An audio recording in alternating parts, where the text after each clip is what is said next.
હાલો હાલો હાલો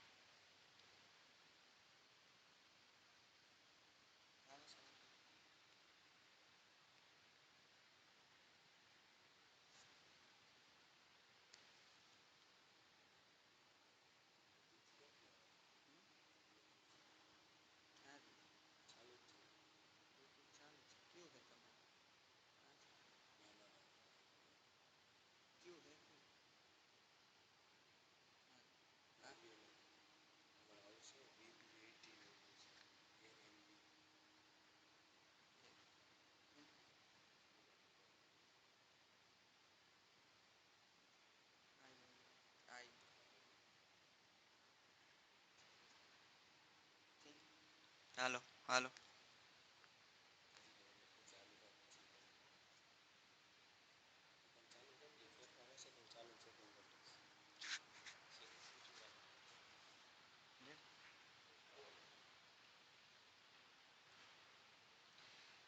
નમસ્કાર વિદ્યાર્થી મિત્રો.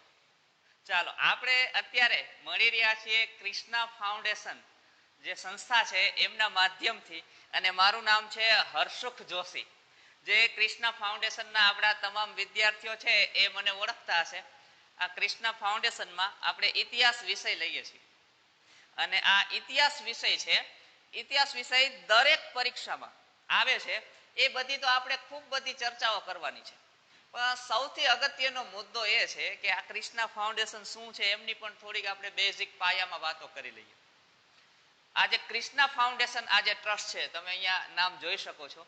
આ કૃષ્ણા ફાઉન્ડેશન રાજકોટની અંદર, સૌરાષ્ટ્રના ઘણા બધા વિદ્યાર્થીઓ અહીંયા આવે છે અને રાજકોટને જાણતા પહેચાનતા છે. રાજકોટની અંદર આહિર સમાજના જે વિદ્યાર્થીઓ છે, આહિર સમાજના જે યુવાનો છે, એમને સરકારની વ્યવસ્થામાં જોડવા માટે સ્પર્ધાત્મક પરીક્ષાની તૈયારી કરાવતું એક સરસ મજાનું સેવાકીય પ્રવૃત્તિ ચલાવતું ટ્રસ્ટ છે. બહુ મસ્ત મજાના ફેકલ્ટીઓ અહીંયા ભણાવે છે. બધા વિષય ભાઈઓ અને બહેનોની બેચને અલગ ડિવાઈડ કરી બહુ વ્યવસ્થિત ફોર્મેશનમાં ભણાવવામાં આવે છે. આ કૃષ્ણા ફાઉન્ડેશનની અંદર ઇતિહાસ વિષય હું લઈ રહ્યો છું, અને ઇતિહાસ વિષયની જેટલી કાંઈ પણ ચર્ચાઓ છે એ વિદ્યાર્થીઓ સાથે કરીએ બહુ આનંદ આવે. પરંતુ ઘણા બધા સમયથી અત્યારે મહામારી જેવી સ્થિતિ ચાલી રહી છે, એટલા માટે ભારત સરકાર દ્વારા આવી બધી પ્રવૃત્તિ જે શિક્ષણને રિલેટેડ હતી એ પ્રવૃત્તિને સ્થગિત કરવામાં આવેલી છે. તો આ પ્રવૃત્તિ આગળ વધે એ પહેલા આપણે જોવાનું છે કે હવે 2-4 મહિના હજી પણ નીકળી જાય તો આપણું શિક્ષણ બગડવું ન જોઈએ.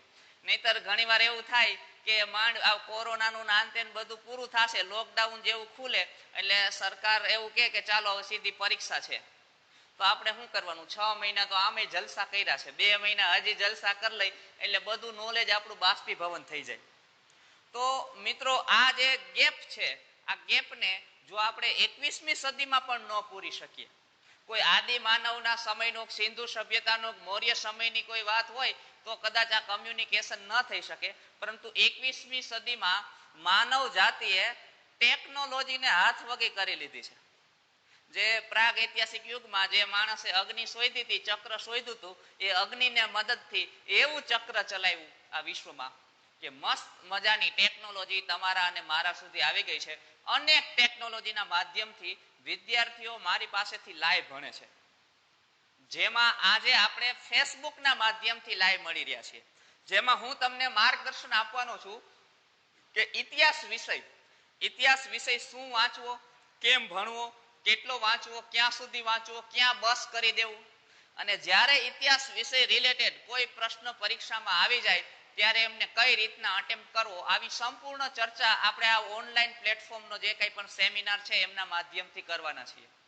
તો આપ જે કોઈ પણ વિદ્યાર્થીઓ મારા આ ઓનલાઈન સેમિનારમાં કૃષ્ણા ફાઉન્ડેશનના માધ્યમથી જે જોડાઈ ગયા છે એ તમામનું અહીંયા હાર્દિક સ્વાગત છે. મારું નામ છે હર્ષુખ જોશી, અને હું ઘણા બધા પ્લેટફોર્મ ઉપર ઓનલાઈન પણ અને જ્યારે ઓફલાઈન ચાલતું ત્યારે ઓફલાઈન પણ ફેકલ્ટી તરીકે જોડાયેલો છું.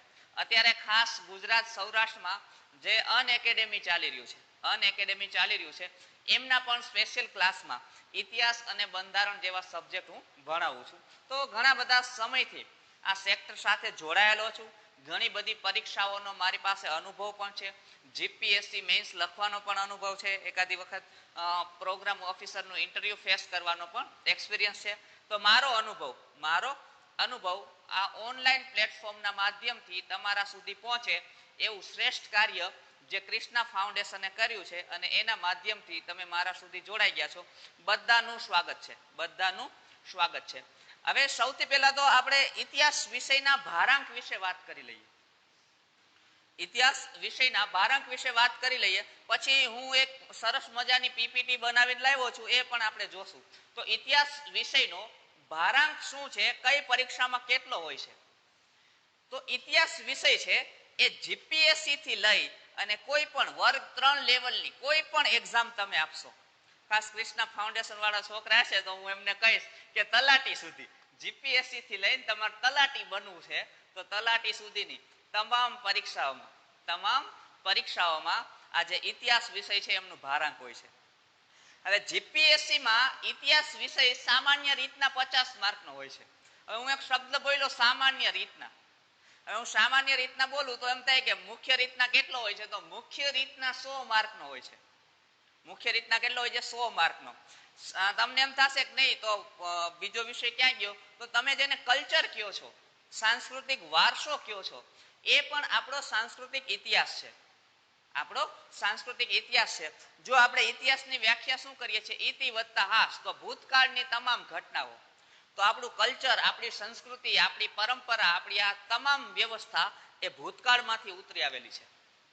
તો આ પ્રકારનો જે ઇતિહાસ હોય, જેને આપણે સાંસ્કૃતિક વારસો કહીએ છીએ, એને આપણે ઇતિહાસના સંદર્ભમાં સાંસ્કૃતિક ઇતિહાસ કહેશું. કેવો ઇતિહાસ કહેશું? સાંસ્કૃતિક ઇતિહાસ. તો સાંસ્કૃતિક ઇતિહાસ અને આપણે જે બીજો મુખ્ય ઇતિહાસ આપણે કહીએ, આ બંને થઈ 100 પ્રશ્નો તમને જીપીએસસી ની એક્ઝામમાં જોવા મળશે. આ 100 પ્રશ્નો જીપીએસસી ની એક્ઝામમાં હશે.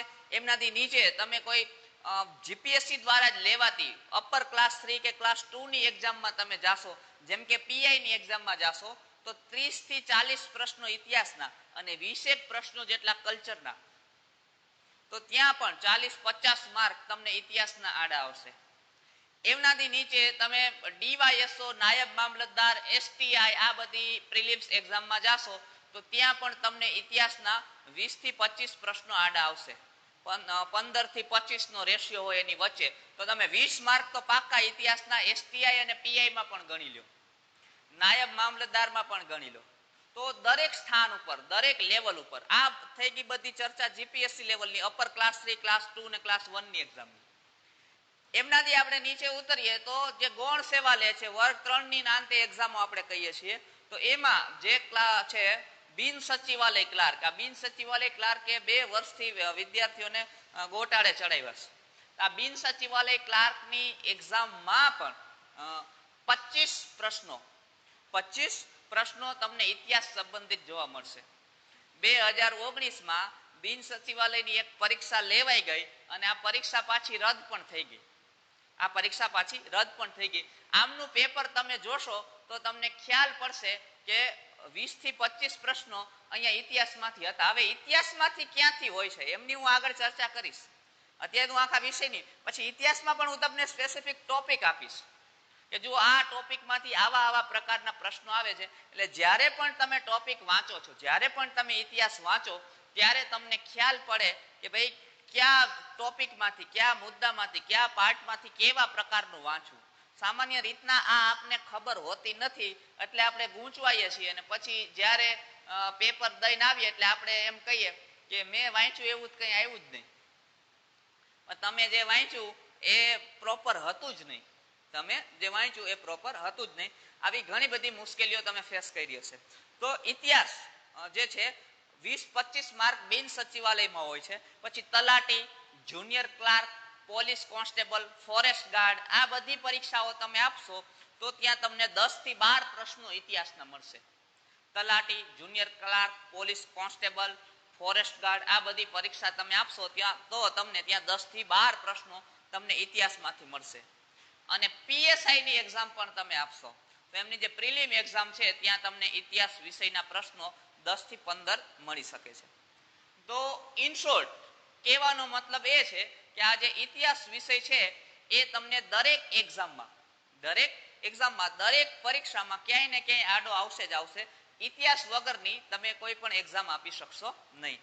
તો આટલું મહત્વ છે. હવે વિદ્યાર્થીઓ આ વિષયને વાંચે પણ બહુ છે. એવું નથી વિદ્યાર્થીઓ સામાન્ય રીતના તૈયારી કરતા હોય શરૂઆત કરે એટલે ઇતિહાસ ભૂગોળ જ વાંચ્યા રાખે. તો પણ આ વિષયમાંથી એવું બને છે કે વિદ્યાર્થીઓને 100% તો છોડો 60-70% પણ આમના ઇતિહાસના જે પ્રશ્નો પૂછાય છે એમના 60-70% પણ અટેમ્પ નથી થતા. તો આમનું રીઝન શું છે એ પણ આપણે આજના આ સેશનમાં ચર્ચા કરશું અને ક્યાં ક્યાં આપણે ગૂંચવાડો કરીએ છીએ એ પણ આપણે આજના સેશનમાં ચર્ચા કરશું અને તમારે શું વાંચવાનું છે ઇતિહાસ માટે એમની પણ વિગતવાર ચર્ચા કરશું. તો આવી જાવ, આ મોસ્ટ વેલકમ. આ સેશનમાં આપ બધાનું સ્વાગત છે. અને હવે જે આપણી પહેલી સ્લાઇડ તમારી સમક્ષ આવી રહી છે એ છે અહીંયા જો અહીંયા સેન્ટરમાં છે ઇતિહાસ. સેન્ટરમાં શું છે? ઇતિહાસ. પછી મેં લખ્યું છે ઉપર આર્થિક, આમની સામે સાંસ્કૃતિક, અહીંયા રાજકીય અને અહીંયા સામાજિક. તો આ જે ચાર બાબતો છે એ તમને શું બતાવે છે? સૌથી અગત્યની પહેલા વાત કરી દઉં, આપણે જે ઇતિહાસ કરીએ છીએ ને આ ઇતિહાસના ઘણા બધા ડિવાઇડેશન છે. મુખ્ય જે ડિવાઇડેશન આર્થિક એટલે કે આર્થિક ઇતિહાસ, રાજકીય ઇતિહાસ, સાંસ્કૃતિક ઇતિહાસ અને સામાજિક ઇતિહાસ. આપણે જે ઇતિહાસ કરીએ છીએ એ આ રાજકીય ઇતિહાસ. આપણે આ એક જ પ્રકારનો ઇતિહાસ કરીએ છીએ અને પ્રશ્નો તો કે આ ચારે ચાર ઇતિહાસમાંથી આવે. પ્રશ્નો ક્યાંથી આવશે? ચારે ચાર ઇતિહાસમાંથી. દાખલા તરીકે હું તમને કહું કે તમને એવો પ્રશ્ન પૂછે કે ભાઈ ગુપ્ત વંશના કયા શાસકે સુવર્ણના સિક્કાઓ બહાર પાડ્યા હતા? તો વાત આવે કે સિક્કાની, સિક્કા એટલે પૈસા, તો મુદ્દો વહી ગયો આર્થિક ઇતિહાસમાં. મુદ્દો ક્યાં વહી ગયો? આર્થિક ઇતિહાસમાં. પછી હું તમને એમ પૂછું કે ભાઈ જૈન ધર્મના આટલામાં તીર્થંકર હતા, એને શું વ્યવસ્થા અપનાવી હતી અને એને શું પેનું સિમ્બોલ હતું કે આ તે? તો તમે એમનો જવાબ જે કંઈ પણ આપો, પરંતુ એ વાત થઈ ગઈ ધર્મની, તો ધર્મ એટલે મુદ્દો આવી ગયો સંસ્કૃતિમાં, તો ઇતિહાસ થઈ ગયો સાંસ્કૃતિક. પછી હું તમને એમ પૂછું કે ભાઈ ઇતિહાસ અંતર્ગત એટલે કે મૌર્ય વંશના સમયમાં જૂનાગઢના સુબા તરીકે ચંદ્રગુપ્ત મૌર્યએ કોને નિમણૂક કરી હતી? તો તમે કહેશો પુષ્યમિત્રની. તો આ થઈ ગઈ નિમણૂક એટલે આ બધી રાજકીય નિમણૂક. તમે બંધારણ ભણતા હોય એટલે તમને ખબર હોય જે કંઈ પણ વહીવટ ચલાવવા માટે પ્રવૃત્તિ થાય અને રાજકીય ઇતિહાસ કહેવાય, તો એ થઈ ગયો રાજકીય ઇતિહાસ. અને આપને જે સૌથી ટફ પડે છે, સૌથી અઘરો પડે છે એ આ ઇતિહાસ પડે છે, સામાજિક ઇતિહાસ. અને છેલ્લી થોડીક પરીક્ષામાં આ સામાજિક ઇતિહાસના પ્રશ્નોનું પ્રમાણ વધ્યું છે. તમને છેલ્લી STI નું એક મસ્ત મજાનું ઉદાહરણ આપું. અહીંયા પ્રશ્ન હતો કે મેગસ્થનીસ કોણ છે? આપ બધા જાણતા હશો. મૌર્ય વંશ દરમિયાન એક રાજદૂત જેમની નિમણૂક ચંદ્રગુપ્ત મૌર્યના દરબારમાં કરવામાં આવી હતી. તો આણે એક મેગસ્થનીઝે એક પુસ્તક લખ્યું છે ઇન્ડિકા. આ ઇન્ડિકા પુસ્તકમાં એને શું પ્રશ્ન હતો કે ઇન્ડિકા પુસ્તકમાં ભારતની વ્યવસ્થાના કેટલા સામાજિક વિભાજનો જોવા મળે છે? તો આમનો જવાબ હતો 7, પણ ઘણા બધા વિદ્યાર્થીઓ અહીંયા ગૂંચવાઈ ગયા. તો આ પ્રશ્ન થયો સામાજિક ઇતિહાસ. તો આ ચાર પ્રકારના ઇતિહાસ, આ સિવાય પણ ઇતિહાસના ડિવાઇડેશન હોઈ શકે, પણ આપણા આ જે છે એ મુખ્ય સામાજિક, આર્થિક, રાજકીય અને સાંસ્કૃતિક. અને આ ડિવાઇડેશનના આધાર ઉપર અને તત્કાલીન પરિસ્થિતિના પરિપ્રેક્ષ્યમાં તમે ઇતિહાસને વાંચશો તો જ તમને ઇતિહાસ સારી રીતના સમજાશે અને તો જ તમે ઇતિહાસ સંબંધિત સારી રીતના પ્રશ્નોને અટેમ્પ્ટ કરી શકશો. અત્યારે સ્પર્ધાત્મક પરીક્ષાના સંદર્ભમાં વિદ્યાર્થીઓનું વાંચન છે એ માત્ર ફેક્ટ આધારિત થઈ ગયું છે. ફેક્ટ સિવાય એને કઈ વાંચવું જ નથી. મતલબ ચંદ્રગુપ્ત મૌર્ય એમને આપી દો, ચંદ્રગુપ્ત મૌર્યના 1000 ફેક્ટ એમને આપી દો એટલે ફેક્ટ વાંચ્યા રાખે, અંતે એમને યાદ ન રહે.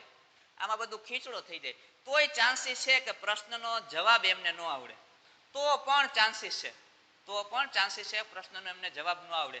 એમને બદલે ચંદ્રગુપ્ત મૌર્યના સમયની આર્થિક, સાંસ્કૃતિક, સામાજિક અને રાજકીય પરિસ્થિતિને વ્યવસ્થિત પરિપ્રેક્ષ્યમાં ભલે 5 જ પેજમાં એ વાંચી લે તો પણ ચાન્સીસ છે કે જેટલા પ્રશ્નો આવે એમને અટેમ્પ્ટ કરી શકે. તો ઇતિહાસને સૌથી પહેલી મારી વાત એ છે કે ઇતિહાસને તમારે આ પરિપ્રેક્ષ્યમાં જોવાનો છે અને ક્યારેય ઇતિહાસ સંબંધિત વન લાઇનર વાંચવાના નથી. ભલે તમે સ્પર્ધાત્મક પરીક્ષાની તૈયારી કરો છો, આગળ હું આમની પણ સ્લાઇડ લઈશ, ક્યારેય ઇતિહાસ સંબંધિત વન લાઇનર વાંચવાના નથી. આ બાબતને તો ખાસ ક્યાંય નોંધ કરીને રાખજો, જે તમને હરોજ દેખાય. તમે બીજા વિષયમાં વન લાઇનર વાંચતા, હું તો બધા વિષયમાં ના જ પાડું કે ભાઈ એ કોઈ વિષયમાં વન લાઇનર ન વાંચવા, પણ તમારી મતિ એવું કહેતી હોય કે નહીં આ વિષય છે એ મને વન લાઇનર થી સોલ્વ થઈ જાય છે તો વાંચો, મને કોઈ વાંધો નથી. પણ ઇતિહાસના તમારે 80 થી 90% પ્રશ્નોને સોલ્વ કરવા છે તો ક્યારેય ઇતિહાસ સંબંધિત વન લાઇનર વાંચવાના નથી. બીજું, અત્યારે વિદ્યાર્થીઓમાં એક ટેસ્ટનો ક્રેઝ વધ્યો છે. જ્યાં જુઓ ત્યાં ટેસ્ટ આપવું એમ કોઈ શું કહે કે કોઈ સંસ્થાવાળા ક્લાસીસ વાળા ટેસ્ટ ગોઠવે એટલે હવે વિદ્યાર્થી માથે પડે. 200 રૂપિયા 500 રૂપિયા વિદ્યાર્થીને જે જોઈએ છે એ તો માર્કેટમાં મળે જ મળે. પણ જ્યાં સુધી તમે કોઈ વિષયને પ્રોપર, હું ઇતિહાસની જ વાત કરું, તમે આ ચારેય પરિપ્રેક્ષ્યમાં ઇતિહાસને વાંચ્યો જ નથી ત્યાં સુધી તમારે ટેસ્ટ આપવાનો મતલબ શું છે? ત્યાં સુધી ટેસ્ટ આપવાનો કોઈ મતલબ નથી. ત્યાં સુધીની જે ટેસ્ટ છે એ તમને ડિમોરલાઇઝ કરશે. તમને સામાજિક ઇતિહાસમાંથી પ્રશ્ન આવ્યો, નો આવડ્યો, તમને એમ થાય કે ઓહો ઇતિહાસમાં મને આવડતું નથી. બંધારણમાંથી 2-4 પ્રશ્નો એવા નીકળ્યા, તમને નો આવડ્યા, તમને એમ થશે આવડતું નથી. તો આ જે ટેસ્ટ છે, જે તૈયારી વગરની, વાંચન વગરની તમામ જે ટેસ્ટ છે એ ભલે તમે પ્રેક્ટિસ માટે આપતા હોય પણ પહેલા સંપૂર્ણ વાંચન કરી લો. તમે જે મુદ્દો વાંચ્યો છે, માનો ઇતિહાસ છે, સામાજિક ઇતિહાસ તમે વાંચી લીધો છે તો એની ટેસ્ટ આપો. પછી તો કે તમે આર્થિક ઇતિહાસ વાંચી લીધો છે પછી ટેસ્ટ આપો. એક મુદ્દો જે વંચાઈ ગયો છે એમની જ પરીક્ષા આપો તો તમને ખબર પડે કે મેં જે વાંચ્યું એમાંથી મને કેટલું યાદ રહ્યું. તો પેલી એક આ વાત યાદ રાખજો, સૌથી પહેલા વન લાઇનર વાંચવાના નથી. વાંચ્યા વગર કોઈ ટેસ્ટ કે આ તેમાં કોઈ પાર્ટિસિપેટ કરવાનું નથી.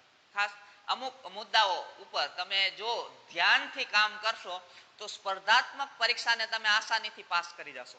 કોઈ મુશ્કેલી નથી. ઘણા બધા વિદ્યાર્થીઓ છે પાસ કરે છે અને જેણે પાસ કરી હોય એમને પણ તમે પૂછજો, એને આ પરિપ્રેક્ષ્યમાં વાંચ્યું હશે, એટલીસ્ટ એ લોકો વન લાઇનર થી દૂર રહ્યા છે.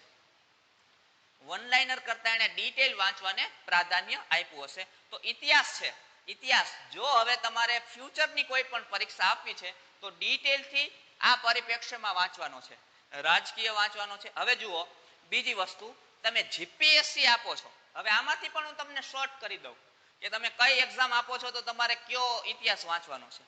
જો તમે જીપીએસસી ક્લાસ 1-2 કોઈ પણ આપો છો કે અપર ક્લાસ 3 ની, એટલે કે જીપીએસસી ક્લાસ 1-2, ડીવાયએસઓ નાયબ મામલતદાર, એસટીઆઈ અને પીઆઈ, આ જે જીપીએસસી ક્લાસ 1-2 આમને સમકક્ષ કોઈ પણ પોસ્ટની એક્ઝામ આપો છો તો તમારે આ ચારેય પ્રકારનો ઇતિહાસ કરવો પડશે.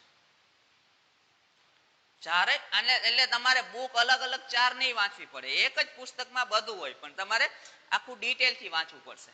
એમના પછી તમે કોઈ અપર ક્લાસ 3 પછી એમનાથી નીચે તમે કોઈ વર્ગ 3 ની પરીક્ષા આપો છો તો સૌથી મહત્વનો તમારે રાજકીય ઇતિહાસ કરવો પડશે અને પછી તમારે કરવો પડશે આર્થિક અને સાંસ્કૃતિક. આર્થિક પણ ઓછો કરશો તો ચાલશે, રાજકીય અને સાંસ્કૃતિક વર્ગ 3 માટે આ બંને ખાસ કરવા પડશે. આપણે જેમને કલ્ચર કહીએ છીએ જ, બીજું કઈ નહીં, આપણે જેમને સાંસ્કૃતિક વારસો કહીએ છીએ એ જ તમારે ખાસ કરવો પડશે.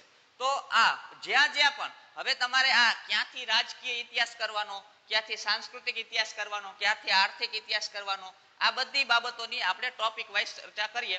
તો આગળ જોઈએ, સૌથી પહેલા ઇતિહાસનું તમે યુગ વિભાજન જુઓ તો ઇતિહાસના 3 યુગ છે, પ્રાચીન, મધ્યકાલીન, આધુનિક.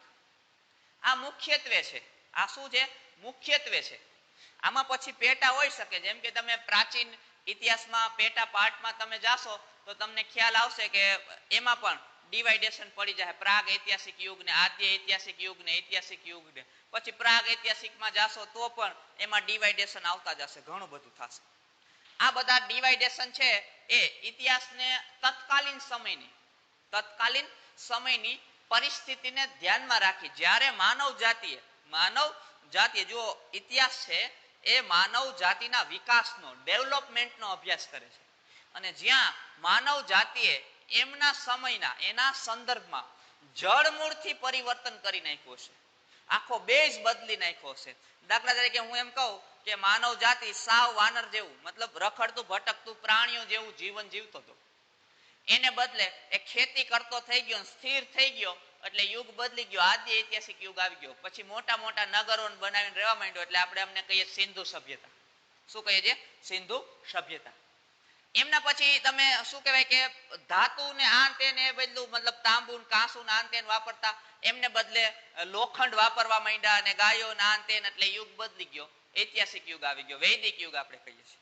પછી રાજ્ય વ્યવસ્થા આવી ને વિદેશી આક્રમણો થયા, રાજ્ય વ્યવસ્થા ના તેન આવું બધું આવી ગયું, યુગ બદલી જાય. તો જ્યાં જ્યાં પણ યુગ બદલશે, જ્યાં જ્યાં પણ યુગ બદલશે ત્યાં ઇતિહાસ એક વિભાજન પાડી દેશે.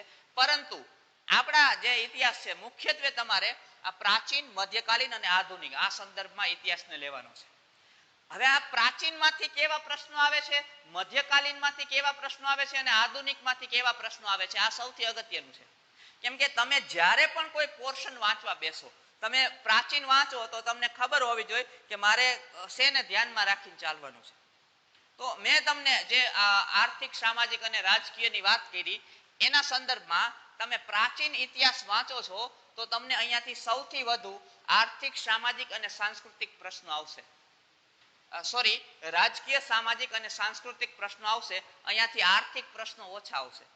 જો તમે પ્રાચીન ઇતિહાસ વાંચો છો તો રાજકીય, સામાજિક અને સાંસ્કૃતિક પ્રશ્નો આવશે. હવે હું તમને પ્રશ્નોનું સ્વરૂપ કહું. હવે પ્રશ્નનું સ્વરૂપ કહું, તમે લોટ્સ ઓફ વખત વાંચ્યો હશે કે મેગસ્થનીસ છે એ ભારતમાં કોના દરબારમાં આવ્યા, ચંદ્રગુપ્ત મૌર્ય જૂનાગઢમાં કોની નિમણૂક કરી, ચાણક્ય છે ચંદ્રગુપ્ત મૌર્યના દરબારમાં કયા હોદ્દા ઉપર હતા, પુષ્યમિત્ર શૃંગ છે એમની નિમણૂક ભારતમાં જૂનાગઢમાં કયા હોદ્દા ઉપર કરી, કયા રાજાએ કોની ઉપર આક્રમણ કર્યું, કયો રાજાએ મૌર્ય વંશની સ્થાપના કરી, કયા રાજાએ ગુપ્ત વંશની સ્થાપના કરી, કયા શક લોકો છે એ ભારતમાં આવ્યા, કેની કેની વચ્ચે ક્યારે યુદ્ધ થયું, સિકંદરનું ક્યારે આક્રમણ થયું. આવી રાજકીય દાવ પેચની તમામ રમત છે એ તમને પ્રાચીન ઇતિહાસમાંથી વધુ પૂછાશે, પ્રાચીન ઇતિહાસમાંથી વધુ પૂછાશે. પછી સામાજિક અને સાંસ્કૃતિક, તમને પ્રાચીન ઇતિહાસમાં જુઓ, પ્રાચીન ઇતિહાસ હું જ્યારે બોલું છું ત્યારે તમારે આટલા પોઈન્ટને પકડવાના છે. હું એ પણ સ્લાઇડ લેવાનો છું, પ્રાચીન ઇતિહાસમાં કોનો સમાવેશ, તમારે શું શું ભાર દઈને વાંચવાનું છે. જ્યારે હું પ્રાચીન ઇતિહાસ બોલું છું ત્યારે સૌથી પહેલા તમારે સામાજિક અને સાંસ્કૃતિક ઇતિહાસ વાંચવો છે. તો સૌથી પહેલા સિંધુ સભ્યતાની સાંસ્કૃતિક અને સામાજિક વ્યવસ્થા જોવાની. સામાજિક અને સાંસ્કૃતિક વ્યવસ્થામાં શું હોય તો કે ભાઈ દફન વિધિ કેટલા પ્રકારે થતી, લગ્નની શું વ્યવસ્થા હતી, છૂટાછેડાની શું વ્યવસ્થા હતી, આ બધું બાબત, કયા દેવી દેવતાઓને પૂજતા, કયા પ્રાણીઓને માનતા, કયું એમનું પવિત્ર પશુ હતું, આ બધું એમાં આવી જાય સામાજિક અને સાંસ્કૃતિકમાં. એમના શું કહે, કેવા સામાજિક વિભાજન હતા, કોણ શાસન કરતા, કોણ આ કરતું, આ બધી વાતો. પછી વ્યાપારની ના અંતે આવી જાય તો એ આર્થિક થઈ જાય, એ થઈ જાય આર્થિક, જે તમને પ્રાચીન માંથી બહુ ઓછું આવશે. એમનાથી પછી તમે આગળ વધશો તો તમે આવી જશો વૈદિક યુગમાં. તો વૈદિક યુગ આખે આખો આપણી અત્યારની જે સંપૂર્ણ વ્યવસ્થા ઊભી છે એના પાયામાં વેદો છે. એમના પાયામાં કોણ છે? વેદો. અને આ વેદોના આધાર ઉપર આપણી આખી ભારતીય પરંપરા ઊભી છે. તો વૈદિક યુગમાંથી તમને કેવા પ્રકારના પ્રશ્નો પૂછે? એમાં સૌથી પહેલા તો તમને 4 વેદમાંથી પ્રશ્ન આવી શકે કે આ વેદનું શું છે, એમના મંડળો કે એમના જે ઋચાઓ કે જે સ્તોત્ર કે આ તે. હવે પરીક્ષામાં જે પ્રશ્ન આવે છે એ કેટલો હેવી હશે, કેટલો હળવો હશે, કેટલો ભારે હશે, કેટલો અઘરો હશે, કેટલો સહેલો હશે, તમે કોઈ પણ શબ્દ પ્રયોગ કરો તો એ તમે કઈ પરીક્ષા આપો છો એના બેઝ ઉપર હોય. તમે તલાટી, જુનિયર ક્લાર્ક આવી વર્ગ 3 ની કોઈ પણ એક્ઝામ આપશો તો તમને પ્રશ્ન પૂછશે સૌ પ્રથમ વેદ કયો ને, ટોટલ વેદો કેટલા ને, સંગીત માટેનો વેદ કયો ને, યજ્ઞો માટેનો વેદ કયો ને. પણ તમે જીપીએસસી ક્લાસ 1 2 પીઆઈ, એસટીઆઈ આવી કોઈ પરીક્ષા આપશો તો એમાં તમને પ્રશ્નો પૂછશે, એમાં વિધાનો આપશે, પુરુષ સૂક્તનો ઉલ્લેખ ક્યાં છે, વૈદિક યુગમાં સૌપ્રથમ વર્ણ વ્યવસ્થાનો ઉલ્લેખ ક્યાં મળે છે, વર્ણ વ્યવસ્થાની શરૂઆત ક્યારે થઈ, આવા બધા પ્રશ્નો આવશે. આ વૈદિક અને સિંધુ સભ્યતામાંથી એક પણ પ્રશ્ન રાજકીય નહીં આવે, કેમ કે ત્યાં રાજકીય વ્યવસ્થા હતી જ નહીં. સિંધુ સભ્યતા અને વૈદિક યુગમાંથી હંમેશા તમને સાંસ્કૃતિક અને સામાજિક પ્રશ્ન જ આવશે. તમે કોઈ પણ પરીક્ષા આપો ત્યાં રાજકીય વ્યવસ્થા હતી જ નહીં. એમના પછી રાજકીય વ્યવસ્થા ક્યાં શરૂ થઈ? તો 16 મહાજનપદનો ગાળો આવ્યો અને પ્રથમ વંશની સત્તા ભારત ઉપર આવી. પછી ગુજરાત ઉપર આવી. એમની પણ આપણે આગળ વાતો કરશું. જે આપણે મુખ્યત્વે તમને એમ થાય કે સાહેબ તો ઇતિહાસમાં ભારત ઇતિહાસ જ કરે છે. નહીં, એક મારો જે દ્રષ્ટિકોણ છે એ તો એવો છે કે ઇતિહાસ કોઈ ગુજરાતનો ભારતનો નોખો ન હોય. ઇતિહાસ એક જ હોય, આખી પૃથ્વીનો એક જ ઇતિહાસ હોય, પણ આપણે એમને પ્રદેશના પરિપ્રેક્ષ્યમાં ભણતા હોઈએ. તો આપણે ગુજરાત પ્રદેશ છે એમના પણ દ્રષ્ટિકોણથી ઇતિહાસની ચર્ચા કરશું, વાતો કરશું, ચિંતા નહીં કરતા. તો જે સિંધુ સભ્યતા અને વૈદિક યુગ છે ત્યાંથી તમને માત્ર ને માત્ર રાજકીય અને સાંસ્કૃતિક પ્રશ્નો છે એ જ આવશે. ત્યાંથી આગળ 16 મહાજનપદનો સમયગાળો આવી જશે અને સૌથી આઈએમપી જ્યાંથી મૌર્ય વંશ શરૂ થઈ જશે, એટલે કે આપણો પ્રમાણભૂત ઇતિહાસ શરૂ થઈ જશે. ત્યાંથી આ પ્રકારના એટલે કે સેવા વ્યવસ્થા, રાજ, યુદ્ધ, આ તે બધા પ્રશ્નો શરૂ થશે. ત્યાંથી પ્રશ્નો શરૂ થશે અને સાહિત્યના પ્રશ્નો, સંસ્કૃત ને વૈદિક સાહિત્યના પ્રશ્નો પણ આજ પ્રાચીન યુગમાંથી આવશે. તમને કાલિદાસનું કોઈ સાહિત્ય પૂછી લે, તમને ભાસનું કોઈ સાહિત્ય પૂછી લે, તમને વરામિહિરનું કોઈ સાહિત્ય પૂછી લે, આવા ઘણા આર્યભટ્ટ, આવા લોટ્સ ઓફ પાણિનીય ઋષિ, કેટલા બધા અનેક વિદ્વાનો આ પ્રાચીન ઇતિહાસમાં ભારતમાં થઈ ગયા, જેણે સંસ્કૃત સાહિત્યની એટલી બધી અને એટલી મસ્ત મજાની રચનાઓ આપી છે કે એક આખી ભાષાને સમૃદ્ધિ અર્પણ કરી છે. તો સંસ્કૃત સાહિત્યના પ્રશ્નો પણ તમને આ પ્રાચીન ઇતિહાસમાંથી આવશે. તમે ઘણી વખત આવા પ્રશ્નો જોયા હશે કે કાલિદાસ કોના દરબારમાં હતા, વરામિહિર કોના દરબારમાં હતા, અને આવા બધા પ્રશ્નો છે. ચાણક્યના અર્થશાસ્ત્રમાંથી તમે પ્રશ્નો જોયા હશે. એ સિવાય વૈદિક સાહિત્યમાંથી પણ સાહિત્યના પ્રશ્નો આવી શકે છે, જેમાં તમને ઉપનિષદો વિશે પૂછે, અરણ્યકો વિશે પૂછે, વેદાંગ વિશે પૂછે. આ જે બધા પ્રશ્નો છે વૈદિક સાહિત્યના પ્રશ્નો હોઈ શકે. તો પ્રાચીન ઇતિહાસ જ્યાંથી તમને રાજકીય ઇતિહાસ તો મોસ્ટ ઓફ મૌર્ય વંશ, તમને પ્રાચીન ઇતિહાસમાંથી રાજકીય પ્રશ્નો 2 થી 3 ટોપિકમાં આવશે. ક્યાં? મૌર્ય વંશ એટલે કે ચંદ્રગુપ્ત મૌર્ય થી બૃહદ્રથ મૌર્ય સુધીના જેટલા શાસકો છે. હવે તમે જે પરીક્ષા આપો છો એ પરીક્ષા મુજબ પ્રશ્ન હોય. જીપીએસસી આપશો તો એમનો પ્રશ્ન ટફ હશે. જ્યારે વર્ગ 3 ની કોઈ પરીક્ષા આપશો તો એ સીધો સાદો પ્રશ્ન પૂછશે, ચંદ્રગુપ્ત મૌર્યના વડાપ્રધાન કોણ હતા? તો કે ચાણક્ય. અને જીપીએસસી આપશો તો એ થોડું એમનું લેવલ ટફ હશે. દાખલા તરીકે એમ પૂછશે કે આ 2-4 પ્રદેશના નામ આપી દે, અહીંયા કોની નિમણૂક થઈ હતી. પુષ્યગુપ્તના જીવનમાંથી કોઈ પ્રશ્ન કાઢી લે, ચાણક્યના જીવનમાંથી ડિટેલમાં કોઈ પ્રશ્ન કાઢી લે. આવા પ્રકારના પ્રશ્નો આવશે. બીજું, રાજકીય ઇતિહાસમાં બીજો આગલો જે વંશ છે એમાં તમારે ખાસ શક રાજવંશ, જે વિદેશીઓ હતા, કુષાણ આપણે કહીએ છીએ. આમાં એક રાજા થઈ ગયો કનિષ્ક. આ કનિષ્કના જીવનમાંથી આવશે. એમના પછી ગુપ્ત વંશમાંથી આવશે. આ ગુપ્ત વંશ છે એ ભારતનો સુવર્ણ યુગ છે.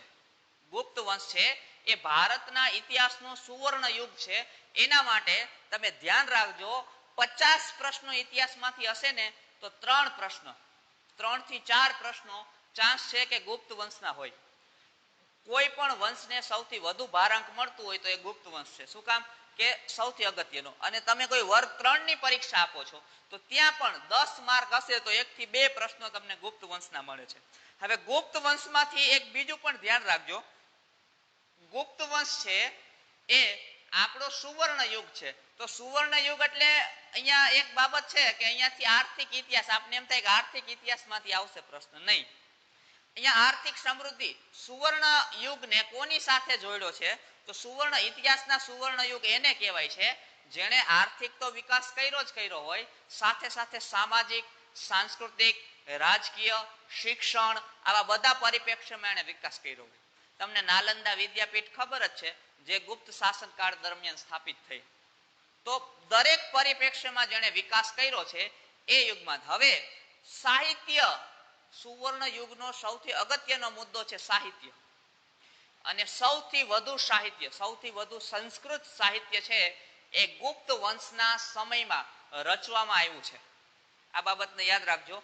તમે વેદ વ્યાસજીએ જે વેદો લખ્યા એ જે વેદો છે એ તો એમનું પુનઃ રચના છે. પુનઃ રચના છે મતલબ એમનું પુનઃ મુદ્રણ એને કરેલું છે. તો વેદ વ્યાસજીને તમે લો, એમના પછી કાલિદાસને લ્યો, આવા કોઈ પણ અગત્યના વ્યક્તિ પકડી લો, આ બધા જે સંસ્કૃત સાહિત્યના સર્જકો હતા એ બધા થઈ ગયા ક્યારે? ગુપ્ત કાળમાં. એ બધા ક્યારે થઈ ગયા? ગુપ્ત કાળમાં. બીજું સુવર્ણ, હવે અત્યારે આપણે એમ કહીએ, અત્યારના પરિપ્રેક્ષ્યમાં આપણે એવું કહીએ કે ભાઈ સૌથી સારો સમય એજ્યુકેશન ને આ તે બધું અમેરિકામાં ઉત્તમ પ્રકારનું મળે, ત્યાં બહુ બધાની બેસ્ટ મસ્ત મજાની યુનિવર્સિટીઓ નાન તેન છે અમેરિકામાં તમે જાઓ તો અત્યારે વિશ્વના બધા લોકો હોય ખાસ ભારતમાંથી અમેરિકા જવાનો ક્રેઝ વધુ હોય. ફ્લાઇટ મળી, પાસપોર્ટ મળ્યો, વિઝા મળ્યો, તરત ચડી જાય, ઉછીના રૂપિયા લઈને ઘણા તો વહી જાય. તો આમનું રીઝન શું છે? તો કે ત્યાં વ્યક્તિને સારું ઉત્તમ જીવન જીવવા માટે જે કાંઈ પણ બેઝિક સુવિધાઓ જોઈએ, એનો મતલબ એવો નથી ભારતમાં નથી, પણ ત્યાં વધુ સારી છે, ત્યાં વધુ ઉત્તમ શિક્ષણ મળે છે, ત્યાં ગ્રોથના વધુ.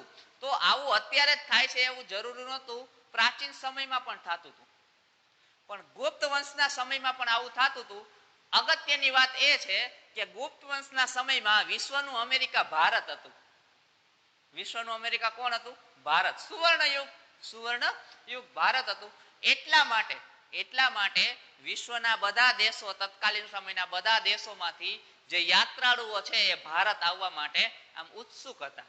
ખાસ આપણી નાલંદા વિદ્યાપીઠમાં નાનતેન બધે ભણવા માટે આવતા. બરાબર? સાંગ ને યુએન સાંગ ને આવા બધા નામ તમે સાંભળ્યા છે.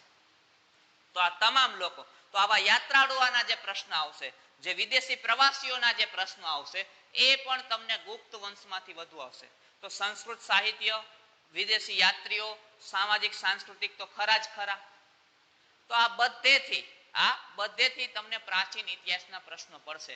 તમે એક એક બાબતને ક્યાંય નોટ કરીને રાખતા હોય તો રાખજો, અથવા તો જૂના પેપર સાથે ક્રોસ કરજો હો, કે સાહેબ આ જે ઓનલાઈન પ્લેટફોર્મ ઉપર ક્રિષ્ના ફાઉન્ડેશનના માધ્યમથી અમને જે ગાઈડન્સ આપે, જે માહિતી આપે, જે પ્રોપર છે કે નહીં, પ્રોપર હોય તો અમને ફોલો કરજો. હું તમને ગેરંટી આપું છું, હું જે રીતના તમને અત્યારે કહી રહ્યો છું એ રીતના ડિવાઇડેશન કરી તમે ટોપિકને વાંચશો, ડિટેલથી વાંચશો, સમજશો, તો આસાનીથી તમે પ્રશ્નને સોર્ટ આઉટ કરી શકશો. એટલું જ નહીં, પણ જેટલા પણ પ્રશ્નો આવશે એને તમે રડારમાં લઈ શકશો. એટલીસ્ટ એવું નહીં થાય કે પ્રશ્ન આવ્યો ને આપણા માટે અજાણ્યો છે. તમે છેલ્લે બિન સચિવાલયની એક્ઝામમાં એક પ્રશ્ન પૂછાણો હતો, ગાંધીજીને જ્યારે પેલા કેદ કરવામાં આવ્યા ત્યારે એમને અમદાવાદમાં કયા મેજિસ્ટ્રેટ સમક્ષ રજૂ કર્યા? આવો પ્રશ્ન આવી જાય તમને એમ થાય કે સાહેબ આને કેમ રડારમાં લેવો? બિલકુલ આ પણ પ્રશ્ન રડારમાં આવી જાય જો તમે ઇતિહાસને તત્કાલીન સમયના પરિપ્રેક્ષ્યમાં વાંચ્યો હોય. તત્કાલીન સમયના પરિપ્રેક્ષ્યમાં વાંચ્યો હોય, તમને એ સમયની જે રાજકીય નિમણૂક છે એ ખબર હોય તો ખ્યાલ આવી જાય. તમને અત્યારે કેમ ખબર છે કે ભાઈ ગુજરાત હાઈકોર્ટના મુખ્ય ન્યાયાધીશ કોણ છે, સુપ્રીમ કોર્ટના મુખ્ય ન્યાયાધીશ કોણ છે, ગુજરાતના ગવર્નર કોણ છે, વાના ગવર્નર કોણ છે? તો આ બધી રાજકીય નિમણૂક તમને ખબર છે. જો ત્યારની રાજકીય નિમણૂક પણ તમને ખબર હોય તો તમે આ પ્રશ્ન લખી શકો. આ પ્રશ્ન આડેધડ ગમે ત્યાંથી પૂછેલો નહોતો, રાજકીય ઇતિહાસનો જ હતો. આડેધડ ક્યાંયથી પૂછેલો નહોતો, ખાસ ધ્યાન રાખજો. વિદ્યાર્થી એમ કહેતા હતા, એક સ્ટુડન્ટે પછી મને એવું કીધું સાહેબ હાવ આવા પ્રશ્નો આવી જાય એ તો યોગ્ય નથી. ઘણી વખત શું કહે, અમુક પ્રશ્નો આરે વિદ્યાર્થીને બહુ વાંધો. એક વિદ્યાર્થી મને એવું કહેતો હતો ગાંધીજીની બકરી વિશે પણ પ્રશ્ન પૂછે, આ કેટલું યોગ્ય છે? બિલકુલ યોગ્ય છે. ગાંધીજીની બાયોગ્રાફીમાં બહુ કટ એન્ડ ક્લિયર લખ્યું છે, એ એમનો અંગત જીવનનો પ્રશ્ન છે. આને તમે ઇતિહાસ આરે શું કામ જોડો છો? આપણા દેશના રાષ્ટ્રપિતાના અંગત જીવન, એમની આત્મકથા તો તમે સરકારી નોકરિયાત તરીકે વાંચી હોવી જોઈએ, એવી અપેક્ષા રાખે છે પરીક્ષા તમારી પાસે. સરકાર શું અપેક્ષા રાખે છે? હા, કા નથી પૂછ્યું વલ્લભભાઈ પટેલ છે એ કઈ બકરીનું દૂધ પીતા? ઈ પીતા જ હશે, ઈ કોઈ ગાયનું દૂધ પીતા હશે, એમના વિશે નથી પૂછ્યું. બીજા ઘણા બધા લોકો બકરીના ગાયના દૂધ પીતા હશે, ગાંધીજી માંથી જ શું કામ લઈને આવે છે? તો કોઈ પણ પ્રશ્ન છે એ વાહિયાત નથી હોતો. એવું તમારે ત્યાં જઈને એનાલિસિસ નથી કરવાનું. આ તો કોઈને આવડે જ નહીં. કોઈનું આવડે કઈ નહીં, આપને આવડી જવું. તમે આ પરિપ્રેક્ષ્યથી, તત્કાલીન સમયના આ પરિપ્રેક્ષ્યથી જો તમે ઇતિહાસને વાંચશો તો તમે મોસ્ટ ઓફ પ્રશ્નો 100% ન કહી શકું, કેમ કે એકાદા બે પ્રશ્નો છૂટી જાય કદાચ સમય અભાવે, પૂરા વાંચી નો હગીએ, વાંચ્યું હોય તો હરખું સમજી નો હગીએ, સમજાણો ન હોય એટલે પણ આપણે ખોટો લખીને આવીએ, આવું ઘણું બધું બની શકે. એમના પછી બીજું જે વિભાજન છે ઇતિહાસનું, એમને કહેવાય છે મધ્યકાલીન ઇતિહાસ. આ મધ્યકાલીન ઇતિહાસ એટલે 1206 માં શરૂ થયો, 1707 માં પૂરો થયો. એટલે કુતુબુદ્દીન ઐબકે દિલ્હી સલ્તનતની ગાદી સંભાળી, મધ્યકાલીન ઇતિહાસ શરૂ થયો. ઔરંગઝેબનું મૃત્યુ થયું એટલે મધ્યકાલીન ઇતિહાસ પૂરો થયો. હવે જુઓ, ઔરંગઝેબના મૃત્યુની તારીખ ઘણી વખત પૂછાયેલી છે, યર મતલબ પૂછ્યું છે 1707. આ ઔરંગઝેબના મૃત્યુનું યર શું કામ પૂછાય છે? બીજા એક પણ રાજાનું નથી પૂછતા. જ્યારે પૂછે ત્યારે વિદ્યાર્થી ગોખે બધું, પણ તમે એમનું તારીખ કદાચ ગોખી હોય, એમનું રીઝન તમને ખબર ન હોય, ત્યાંથી મધ્યકાલીન ઇતિહાસ પૂરો થઈ ગયો ને આધુનિક ઇતિહાસ શરૂ થઈ ગયો. તો આ કી પોઈન્ટ છે, કી પોઈન્ટ છે જ્યાંથી ઇતિહાસે યુગ બદલો, યુગ ચેન્જ કર્યો, યુગનું વિભાજન થઈ ગયું. તો આવા કી પોઈન્ટ વાળા પ્રશ્નો. હર્ષવર્ધનના મૃત્યુની તારીખ સદીઓ ઘણી બધી વખત પૂછાણી, એ પણ કી પોઈન્ટ છે.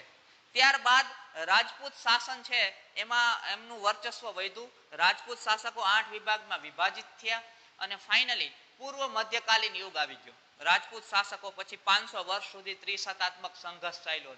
તો હર્ષવર્ધનનું મૃત્યુ છે એ કી પોઈન્ટ છે. તો આવા કી પોઈન્ટ હોય એ તમને ક્યારે ખબર પડે? તમે જ્યારે રાજકીય ઇતિહાસને હરખો ફોલો કરો.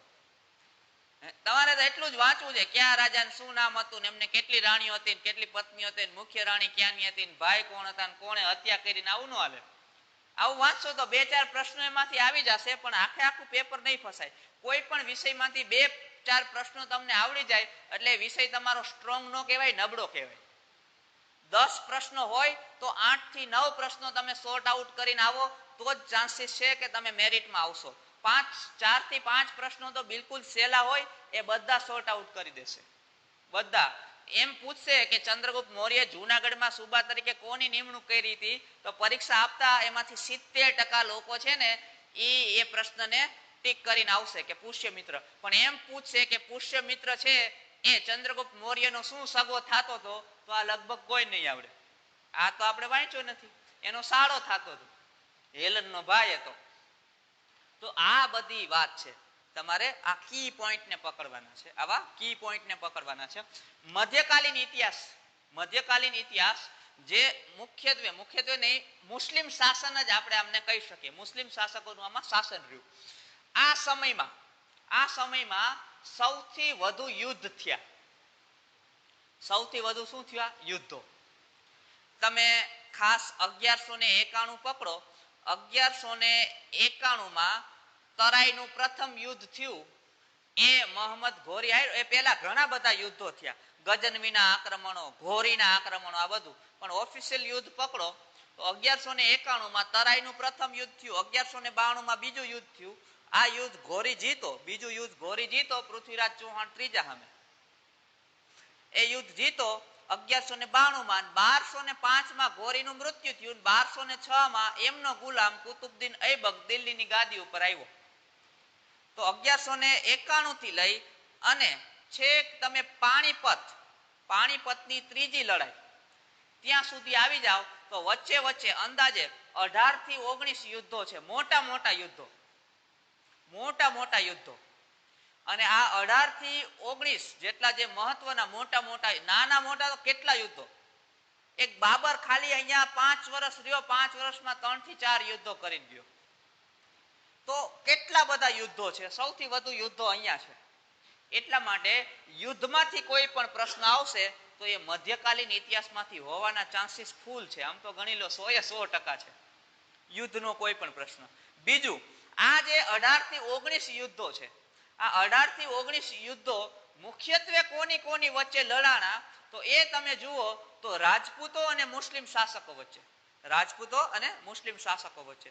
મહારાણા પ્રતાપ કયો કે આવા કોઈ પણ મહત્વના જેટલા પણ આપણે ભારતના વીર સપૂતો કહીએ છીએ, આ બધા, છત્રપતિ શિવાજી કયો, બરાબર, તો રાણા સાંગા કયો, આવા જેટલા પણ મહત્વના લોકો છે એ આ સમયમાં યુદ્ધો લડ્યા. તો યુદ્ધો સૌથી પહેલા મધ્યકાલીન ઇતિહાસમાંથી તમને પ્રશ્ન આવશે યુદ્ધમાંથી. ક્યાંથી આવશે? યુદ્ધમાંથી. બીજા આવશે તમને રાજપૂત શાસકોમાંથી. ક્યાંથી આવશે? રાજપૂત શાસકોમાં. રાજપૂત શાસકોના 8 વિભાજન પડી ગયા હતા. ત્યારબાદ ઘણા બધા ડિવાઇડેશન થયા. ખાસ રાજસ્થાન, ગુજરાતમાં પણ હતા રાજપૂતો, આખા ભારતમાં જ હતા, ક્યાંય પણ દક્ષિણ ભારતમાં પણ રાજપૂતો હતા. તો આ રાજપૂત શાસકો એમાં 25-30 જેટલા મહત્વના જે શાસકો છે. ઇવન જીપીએસસી ના અભ્યાસક્રમમાં તો સૌરાષ્ટ્ર, ગુજરાત અને રાજપૂત શાસકો એમના ટોપિકમાં જ આપી દીધો. જે ડિટેલ અભ્યાસક્રમ છે તમે વાંચશો તો ખબર પડશે. તો આમાં મહારાણા પ્રતાપ, પછી આ મેં રાણા સાંગા કીધું એ, છત્રપતિ શિવાજી, પછી એ મરાઠાની જેટલી શાખાઓ હતી એ બધામાંથી કોઈ પણ પ્રશ્ન આવી શકે. રાજસ્થાનમાં જેટલા પણ સવાઈ જયસિંહ આવા મહત્વના લોકો વિશે તમે બહુ બધું વાંચ્યું હશે. અને આવા પ્રશ્નો તો મધ્યકાલીન ઇતિહાસમાંથી સૌથી પહેલા યુદ્ધમાંથી પ્રશ્નો આવશે. પછી તો કે રાજપૂત શાસકો અને એના સંઘર્ષો. મહારાણા પ્રતાપ હતા તો એ શાસક હતા, તો એમના અંગત જીવનમાંથી પણ પ્રશ્ન આવી શકે કે એ ક્યાંના હતા, શું હતું, એમના ઘોડાનું નામ, આ તે એ આવી શકે. સાથે સાથે એને જે સંઘર્ષ કર્યો, હલ્દી ઘાટીનું જે મેદાન, અને એ સિવાય પણ એને જે કંઈ પણ સ્ટ્રગલ કરી એ સંઘર્ષમાંથી પણ પ્રશ્ન આવી શકે. અને એમના પછી જે અગત્યનો ટોપિક છે, આ ટોપિક તમારે તો જ ધ્યાનમાં લેવાનો છે જો તમે જીપીએસસી ની તૈયારી કરો છો. અહીંયા વર્ગ 3 ના જે સ્ટુડન્ટ છે એ બાકાત થઈ જાય છે આ ટોપિકમાંથી. ધાર્મિક ક્રાંતિ. અહીંયા શું થયું? અહીંયા મેં ક્રાંતિ શબ્દ વાપર્યો છે. ઘણી જગ્યાએ તમે ધાર્મિક સુધારાઓ વાંચશો, સુધારા, ધર્મમાં સુધારા, એને હું ક્રાંતિ ગણું છું, એટલે મેં ક્રાંતિ શબ્દ વાપર્યો છે. જુઓ, અહીંયા સૌથી મોટી સ્ટ્રગલ શું હતી? પ્રાચીન ઇતિહાસમાં છે ને ધર્મનો એટલો જાજો પ્રશ્ન નથી થયો. કેમ કે એક હિન્દુ ધર્મની જે વ્યવસ્થા હતી, વૈદિક ધર્મની વ્યવસ્થા હતી, એ એમને હતી. જૈન અને બૌદ્ધ આવ્યા પણ એ બહુ સારી રીતના આપણી સાથે ભળી ગયા. બહુ કઈ આપણી વ્યવસ્થાને ડિસ્ટર્બન્સ ન કર્યા. બ્રાહ્મણો સાથે થોડો ઘણો સંઘર્ષ થયો પણ એમાં કોઈ બીજો ફરક ન પડ્યો. મધ્યકાલીન ઇતિહાસમાં મુસ્લિમોના આક્રમણ પછી મુસ્લિમ શાસકો અહીંયા આવ્યા ને, મુસ્લિમ શાસકો અહીંયા આવ્યા, એમની સાથે એમના ધર્મ પુરુષો પણ આવ્યા. એમના જે ધર્મના આગેવાનો, લીડરો હતા એ પણ આવ્યા. હવે એ લોકો અહીંયા આવ્યા, એમણે હવે જુઓ મુસ્લિમ શાસકો, એમાં મોહમ્મદ ઘોરી ને ગજનવીના અને આ જે બધા આક્રમણ છે ને, એ એમણે ધર્મ પ્રચાર માટે જ કરેલા આક્રમણ છે. મતલબ આ શાસકોનો જે ધર્મ પ્રચાર છે એ હિંસક હતો એવું પણ કહી શકાય. તો ધર્મ પ્રચાર માટે આક્રમણ થયા. તો એ સમયમાં પ્રવૃત્તિઓ ચાલતી, લોકોને ધરારતી મુસ્લિમ ધર્મ અપનાવવા માટે પ્રેશરાઇઝ કરવામાં આવતા. તો આવી સ્થિતિમાં ભારતમાં બે ધર્મ છે, એમની વચ્ચે શું કહે, ટસલ તો ન કહી શકીએ પણ બે ધર્મ બહુ જોરશોરથી ક્રિયાન્વિત થયા, જેમાં બંનેને એકબીજા પ્રત્યે એમના રિવાજો આ તે બધે. અને જ્યારે બે ધર્મ મળે પછી તો શું થયું? હિન્દુ ધર્મનો પણ ઉત્થાન માટે ઘણા બધા અગત્યના લોકો થયા અને મુસ્લિમ ધર્મના ઉત્થાન માટે પણ ઘણા બધા ધાર્મિક નેતાઓ થયા. ઘણા બધા રામાનુજાચાર્ય, શંકરાચાર્ય, આ બધા તમે આમના વિશે વાંચ્યું હશે. એ જે વ્યવસ્થા છે. તો અહીંયા શું થયું? તો કે બંને ધર્મનું પુનઃ ઉત્થાન થયું. આ પુનઃ ઉત્થાન બાદ ઘણા બધા અંશે એકબીજાની ધર્મની માન્યતાનો સ્વીકાર થયો અને ફાઇનલી આ બંને, એમાં તો પછી મુગલ કાળમાં અકબર નામનો એક શાસક આવ્યો હતો, એને એક દિનાહી ઇલાહી એવો કઈ એક પણ ધર્મ પણ બનાવ્યો. આ જે ધર્મ છે એમાં હિન્દુ, જૈન, બૌદ્ધ, શીખ બધા ધર્મની જે સારી સારી બાબતો છે એમને સાથે રાખી અને એમનું શું કહેવાય કે એક મસ્ત મજાનો ધર્મ બન્યો હતો. તો આ જે વ્યવસ્થા છે ધર્મમાં નવા જોડાણો, નવી વ્યવસ્થા, નવી બાબતો, આ બધું એડ થયું અને એક ધર્મમાં જે સારી બાબતો હતી એ બીજા ધર્મમાં ભળી. એક ધર્મની જે ખરાબ બાબતો હતી એ બીજા ધર્મને જોઈને થોડી દૂર પણ થઈ. આ બધા અંશે ધાર્મિક સુધારણા થયા. ઘણા બધા વિદ્વાનો આગળ આવ્યા, ઘણા બધા ધાર્મિક નેતાઓ આગળ આવ્યા અને આ ધાર્મિક સુધારણા કરવા માટે આ જે ધાર્મિક નેતા, ધાર્મિક જે વ્યક્તિઓ હતા, શંકરાચાર્ય નાંતે બધા, એને ભારત ભ્રમણો કર્યા, અલગ અલગ ગ્રંથો આપ્યા, અલગ અલગ સૂત્રો આપ્યા અને ધર્મના સિદ્ધાંતો આપ્યા, એકાત્મવાદ ને અનેકાત્મવાદ ને આવા બધા. તો આ એકાત્મવાદ, અનેકાત્મકવાદ ને આવા જે ધાર્મિક સિદ્ધાંતો, ધાર્મિક સુધારણા, ધાર્મિક રિવાજો, ધાર્મિક પરિવર્તન હિન્દુ મુસ્લિમ બંનેમાં આ તમામ પ્રકારના પ્રશ્નો ધાર્મિક ક્રાંતિમાંથી આવે છે. માત્ર જીપીએસસીમાં, માત્ર ક્યાં આવે છે? જીપીએસસીમાં વર્ગ 3 ની પરીક્ષામાં મેં હજી સુધી આ ધાર્મિક ક્રાંતિના પ્રશ્નોના દર્શન કર્યા નથી. તો ખાસ ધ્યાન રાખજો. મધ્યકાલીન ઇતિહાસ, યુદ્ધ તો બધામાં હોય. યુદ્ધ તો જીપીએસસી માં હશે ને ક્લાસ 3 માં હશે ને ગમે તે આપશો, યુદ્ધના એકાદા બે પ્રશ્નો હશે. મુખ્યત્વે તમે જીપીએસસી ની પરીક્ષા આપશો તો એ યુદ્ધના પરિણામો, યુદ્ધની રચનાઓ, અંતે એમના વિશે પ્રશ્ન પૂછશે, યુદ્ધના કારણો વિશે પ્રશ્ન પૂછશે. જ્યારે વર્ગ 3 ની કોઈ એક્ઝામ આપશો તો એ સામાન્ય રીતના પ્રશ્ન પૂછશે કે યુદ્ધ કોની કોની વચ્ચે થયું હતું. દાખલા તરીકે તમને એમ પૂછી લે પાણીપતની પ્રથમ લડાઈ કોની કોની વચ્ચે થઈ હતી, તો તમે જવાબ આપો બાબર ને ઇબ્રાહિમ લોધી. પછી બીજો યુદ્ધમાંથી વર્ગ 3 માં પૂછે કઈ સાલમાં થયું હતું, તો તમે શું કહે કે એમનો યર પૂછી લે, તારીખ યર પૂછી લે. એમના પછી તમને એવો પ્રશ્ન પૂછે એમનું પરિણામ શું આવ્યું, મતલબ કોની હાર જીત થઈ હતી, ક્યાં મેદાનમાં થયું હતું, આ મેદાન અત્યારે કયા રાજ્યમાંથી આવે છે. એવા સીધા સાદા પ્રશ્નો વર્ગ 3 ની પરીક્ષામાં આવે. જ્યારે એમના પરિણામો, એમની ડિટેલથી પ્રશ્નો આવે તો એ જીપીએસસીમાં આવે. તો યુદ્ધો, રાજપૂત શાસકો અને એમના સંઘર્ષો અને ધાર્મિક ક્રાંતિના પ્રશ્નો છે એ મધ્યકાલીન ઇતિહાસમાંથી આવે છે. તો આ ટોપિક તમે જ્યારે મધ્યકાલીન ઇતિહાસ વાંચો છો ત્યારે તમારે આ વાંચવાનું છે. ત્યારે તમારે રાજાની બાયોગ્રાફીમાં આમાં તેમાં નહીં પડો, જે થોડા બેઝિક પ્રશ્નો છે એ આપને સોર્ટ આઉટ થઈ જતા હોય. એનો મતલબ આના સિવાય કંઈ વાંચવાનું નથી એવું નથી, પણ આ મુદ્દાને ભાર સહિત વાંચવાનો છે.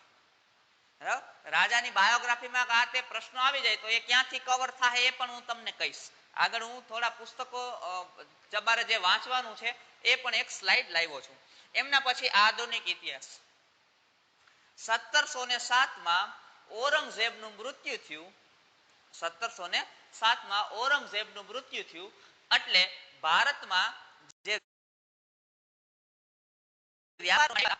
વ્યાપાર કરવા માટે આવ્યા હતા એ અંગ્રેજ પ્રજા એને શું કર્યું તો કે બીજી બધી વ્યાપારિક પ્રજાઓને ભારતમાંથી ધીરે ધીરે ખસેડી નાખી. અને ભારત ઔરંગઝેબના મૃત્યુ બાદ જે મુગલ વંશ નબળો પડ્યો હતો એના કારણે ભારત છે એ 6 થી 7 રાજ્યમાં ડિવાઈડ થઈ ગયું હતું. જેમ કે બંગાળમાં અલગ શાસક થઈ ગયા હતા. મહારાષ્ટ્ર અને ગુજરાતનો ઘણો બધો પાર્ટ છે એમાં મરાઠાઓ આવી ગયા હતા. સિંધમાં વળી કોઈ બીજા શાસકો હતા. પછી શું કહે કે કર્ણાટક ને મૈસૂરનો જે પ્રાંત છે ત્યાં હૈદર અલી, ટીપુ સુલતાન ને આ બધાનું વર્ચસ્વ થઈ ગયું હતું. આવું બધું થયું હતું. તો ભારત ડિવાઈડ થઈ ગયું હતું. આ ડિવાઇડેશનનો અંગ્રેજોએ પૂરો લાભ લીધો અને ભારતમાં એમની સત્તા સ્થાપી દીધી. અને પછી પ્લાસીના, બક્સરના આ બધા યુદ્ધો છે. આ યુદ્ધોને પણ તમે શું કહેવાય કે મધ્યકાલીન કે આધુનિકમાં નહીં, પૂર્વ મધ્યકાલીનમાં ગણી શકો. પ્લાસી અને બક્સરના યુદ્ધમાંથી પણ ઘણી વખત પ્રશ્નો આવેલા છે. પણ આધુનિક ઇતિહાસમાંથી જે પ્રશ્નો આવે છે મુખ્યત્વે એમનો રેશિયો કેવો છે તો કે અંગ્રેજોની ભારતમાં નીતિ, અંગ્રેજોની ભારતમાં નીતિ. અહીંયાથી તમને પ્રશ્નો આવશે. જો વર્ગ 3 હશે, અહીંયા પણ હું ડિવાઇડેશન કરી દઉં, વર્ગ 3 ની કોઈ પરીક્ષા હશે તો કોઈ વાઇસરોયના કે ગવર્નર જનરલના કાર્યોમાંથી એકાદો પ્રશ્ન કાઢી લેશે. વર્ગ 3 ની પરીક્ષા હશે તો વાઇસરોય કે ગવર્નર જનરલના કોઈ કાર્યમાંથી એક પ્રશ્ન કાઢી લે તો એ અંગ્રેજોની ભારતમાં નીતિ. જો આ સૌથી મોટી મુશ્કેલી શું છે ખબર? આપણે પ્રશ્નને ઓળખતા જ નથી ક્યાંથી આવ્યો. વાઇસરોય ને ગવર્નર જનરલના કાર્યોમાંથી આવે એટલે આપણે એમ જ કે હા એ ઇતિહાસમાંથી આવ્યો અને ઇતિહાસમાંથી જ ગણીએ. આપણે એમ નથી કહેતા કે અંગ્રેજોની નીતિમાંથી એક પ્રશ્ન આવી ગયો. આપણે એમને ઇતિહાસ બધું લાગે છે જ આખીએ. આમના કારણે પણ આપણે ક્યારેક અમુક ટોપિક, અમુક મુદ્દા ચૂકી જઈએ છીએ.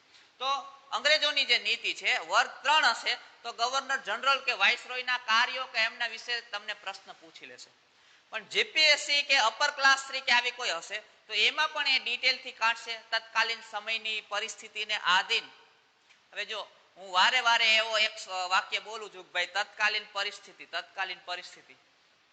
તો તમને એમ થતું હશે ભાઈ તત્કાલીન પરિસ્થિતિનું શું મહત્વ છે. હું તમને એક સીધા સાદા અને કરંટના ઉદાહરણ સહિત સમજાવું. દાખલા તરીકે અત્યારે જે કંઈ પણ પરિસ્થિતિ ચાલી રહી છે, આજે અત્યારે 2020 નું વર્ષ ચાલે છે. હવે 3020 નું વર્ષ, 3020 નું વર્ષ એટલે કે 1000 વર્ષ પછી 3020 ના વર્ષમાં આજનો ઇતિહાસ કોઈ વાંચે અથવા તો 2-3 મહિના પહેલાનો ઇતિહાસ કોઈ વાંચે તો એ માત્ર એક ફેક્ટ વાંચે. માનો કે એક ફેક્ટ વાંચે કે ભાઈ 2020માં માર્ચ મહિનામાં ભારતના વડાપ્રધાન તરીકે શ્રી નરેન્દ્ર મોદી હતા અને તેમણે આખા ભારતને 2 મહિના માટે બંધ કરી દીધું. આવું 1000 વર્ષ પછી કોઈ વાંચે તો એ વિદ્યાર્થીઓ શું કહે કે આવું હું 2 મહિના આખો દેશ બંધ કરી દીધો. પછી તો કે વાંચે પછી આર્થિક નુકસાન થયું હતું, આમ થયું હતું, તેમ થયું હતું, દેશને ઘણું બધું થયું હતું. તો એ લોકો એવું કે ભાઈ નરેન્દ્ર મોદીનો નિર્ણય આ જે તે સમયે ખોટો કહેવાય. આપણે અહમદ બિન તુગલકની યોજનાઓ વાંચીએ ને અંતે બધું તો આપણે એમના નિર્ણય બિલકુલ ઘણા બધા રાજાઓના નિર્ણયને આપણે ખોટો કહેતા હોય. હવે જ્યારે ઈ જ વ્યક્તિ અત્યારની પરિસ્થિતિને સમજે અને જોવે અને એમના વિશે વધુ ડિટેલથી વાંચે કે ભાઈ આ જ મહિનામાં, આ જ સમયગાળામાં આખા વિશ્વમાં એક કોરોના નામનો એક વાયરસ ફેલાણો હતો અને જે લાગવાથી માણસોના મૃત્યુનો ભય વધી જતો હતો અને આમનો કોઈ ઈલાજ નહોતો. માત્ર એ જ ઈલાજ હતો કે લોકો ઘરમાં રહે, લોકોને બચાવવા માટે આ નિર્ણય લીધો હતો. તો તરત એનો પરિપ્રેક્ષ્ય બદલી જશે નહીં તો આ બહુ દયાળુ વડાપ્રધાન કહેવાય, બહુ સારું કહેવાય કે લોકોને બચાવવા માટે, લોકોને ઇન્ફેક્શન ન લાગે, લોકોના જીવ પેલા ન થાય. હું અહીંયા કોઈ રાજકીય સ્ટેટમેન્ટ નથી આપતો પણ તમને સમજાવું છું. તો જે નિર્ણય લેવાનો છે એ નિર્ણય સારો છે કે ખરાબ છે, એ સારો કે ખરાબ જો તમે એમના આસપાસના પરિપ્રેક્ષ્યને, આસપાસની તત્કાલીન પરિસ્થિતિને જોશો તો તમને ખ્યાલ આવશે અને પછી તમને એ પરિપ્રેક્ષ્ય, એ નિર્ણય કે કોઈ પણ સંબંધિત પ્રશ્ન આવશે તો તમે એમને અટેમ્પ. ઓલું શું થાય, આપણે અડધું વાંચ્યું, માનો અડધું વાંચે ભારત બંધ કરી દીધું, પછી શું કામ બંધ કર્યું આપને ખબર નથી તો ભારત બંધ કરી દીધું. ભારત બંધ ક્યારે થયું તો કે ભાઈ 2020માં. પછી પ્રશ્ન આવી ગયો બીજી પરીક્ષામાં, ભારત બંધ શું કામ થયું હતું, હલવાઈ ગયા બધે. બંધ થયું હતું ખબર છે, શું કામ થયું ખબર નથી. શું કામ આપણે આખો પરિપ્રેક્ષ્ય વાંચ્યો નથી. તો અહીંયા અંગ્રેજોની નીતિ સંબંધિત જે પ્રશ્નો છે એ આવી શકે છે આધુનિક ઇતિહાસમાં. પછી આવે છે ક્રાંતિકારી ચળવળ. અંગ્રેજોએ ભારતમાં જે નીતિ અપનાવી એ એટલી બધી હારી નહોતી, ભારતીયોને આમ મજા આવી જાય કે હાય આજ તો આ નિર્ણય લીધો, મોજડી છૂટી ગઈ. એટલી બધી સારી નીતિ નહોતી અંગ્રેજોની. અંગ્રેજો અહીંયા કોઈ વ્યવસ્થિત શાસન કરવા કે અહીંયા કોઈ રાજનેતા બનવા આવ્યા નહોતા. એ તો અહીંયા આવ્યા હતા કે આપણું શોષણ કરી શકે જેથી કરીને બ્રિટન છે એ સક્ષમ થાય, સમૃદ્ધ થાય, એટલે એ આવ્યા હતા. તો એવા તમામ પ્રયત્ન કરતા હતા કે આપણું શોષણ થાય, બ્રિટન સમૃદ્ધ થાય. તો એવા પ્રયત્નોનો વિરોધ પણ થાય ને, વિરોધ પણ થાય, બિલકુલ વિરોધ થાય. તો આ વિરોધ છે એ પહેલા ફોર્મેશનમાં થયો જે હિંસાત્મક વિરોધ હતો. મતલબ અંગ્રેજોને મારવા, અંગ્રેજોની શું કહે કે પ્રોપર્ટી, સંપત્તિ જે કાંઈ પણ છે એમની લૂંટફાટ, આ તે બધું. તો